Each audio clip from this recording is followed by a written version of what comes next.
And as a journalist, what do you think about Corbell causing Bob Lazar's FBI raid during the filming of the Corbell documentary? It upset me. Well, this is after the fact of John Burroughs and I did a long, in-depth interview with Jeremy Corbell for Phenomenon Radio. John Burroughs and I watched Jeremy Corbell's Skinwalker documentary.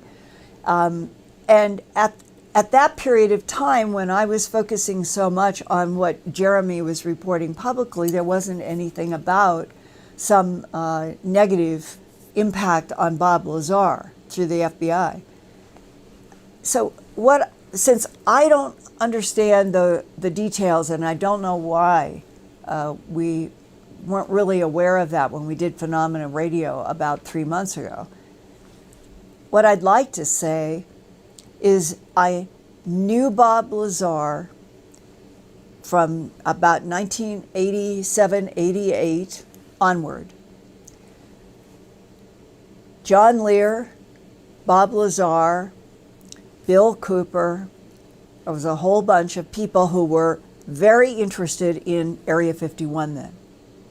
And that was the time period when John Lear wanted to get up on a high place to look down into Area 51 based on information he was getting from Bob Lazar.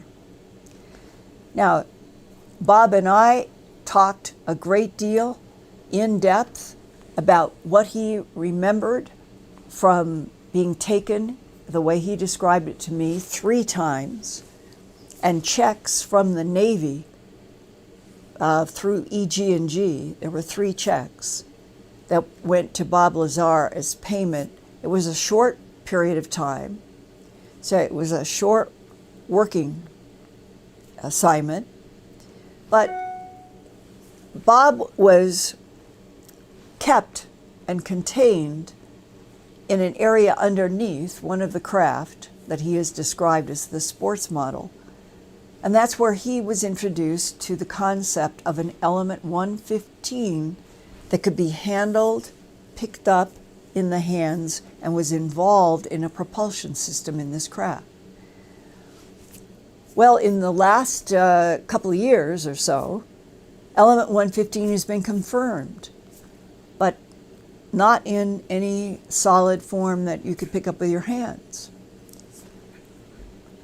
When you go back to what Bob told me and a couple of other of us personally, he never claimed that he ever went to MIT and got a degree of which he had been attacked. His explanation was he was an adopted child, so his parents that he grew up with had adopted him. He never has known who his parents were.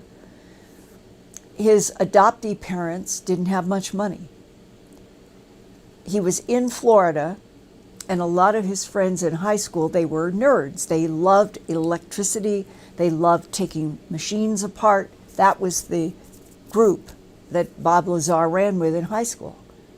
And they ended up going off to MIT and Columbia and Harvard and so forth. And you can imagine somebody that you're in high school and you're having all this fun working on building machines and doing all of that, and then they go away. And so Bob said that he decided that he could drive up to see his good friends at MIT and some other places and sit in on classes and see what he was missing. And that was what was behind a statement that he apparently had made, and then it got picked up as if he said, I got a degree at MIT. I believe Bob Lazar. I remember him telling me this. He said, I never said to anybody I got a degree.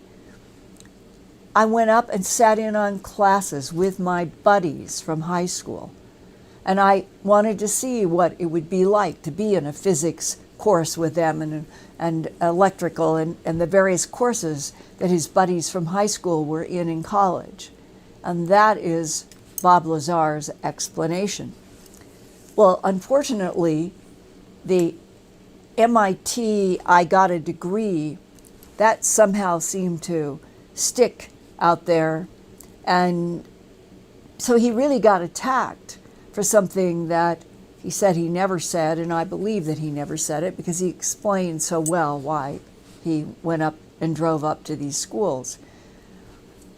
But we did find that there was, I believe it was a mail address book, and that Bob Lazar was working for a brief period of time at Los Alamos, probably in a technician role, and that is where he would have had the opportunity to speak to Edward Teller, who was the head of the Star Wars program for Ronald Reagan. And Bob, once you know Bob Lazar, the way he was in the 80s and 90s, a smart guy, he wanted to know what the truth was about Area 51 and UFOs and ETs. Any of us who knew Bob could imagine him walking up to somebody like Edward Teller at Los Alamos and saying, "Sir, my name is Bob Lazar. I am doing electrical work. I would very much like to know if I could get an assignment at Area 51. I would like to work there. I would like to understand if there's truth about UFOs and ETs." And Bob says that was the kind of discussion, and that Edward Teller said something like, "I'll see what can be done," and that was how he got the EG&G. EG&G was the contractor through which Bob Lazar got into the Area 51 and underground and the UFO and the Element 115 and the whole story there.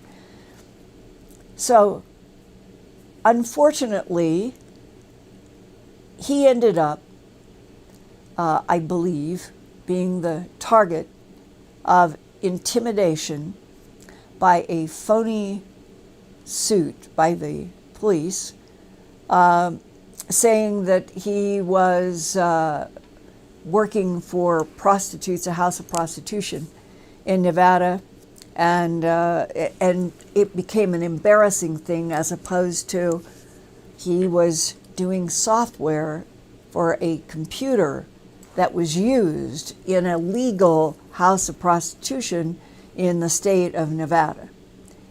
And that shows you how the false story is the one that ends up doing the credibility harm.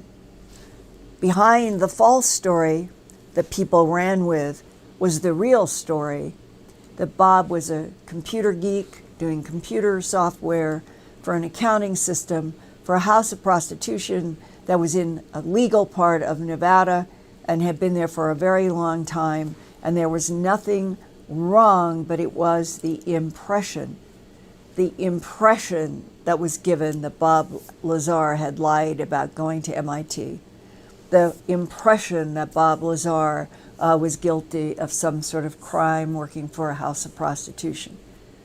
And those are the ways, 1,000 cuts, that the government has often attacked the credibility of people who, in Bob Lazar's case, I've never doubted that what he told me, George Knapp, John Lear, and others was the truth.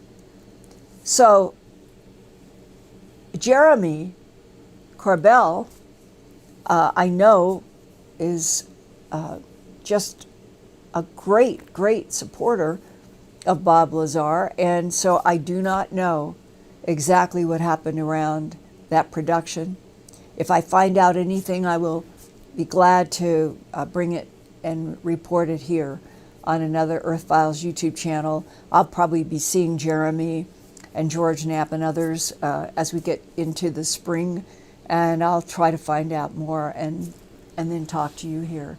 But for those who have questions at all because of the historic efforts to discredit Bob Lazar, anything that he's written, drawn, talked about in video having to do with what happened back in the end of, like around winter of 88 to spring of 89, I believe, you should pay serious attention, because he was really exposed to at least scientific investigation of material and technology that was not identified as being from this planet. And I believe Bob when he says that.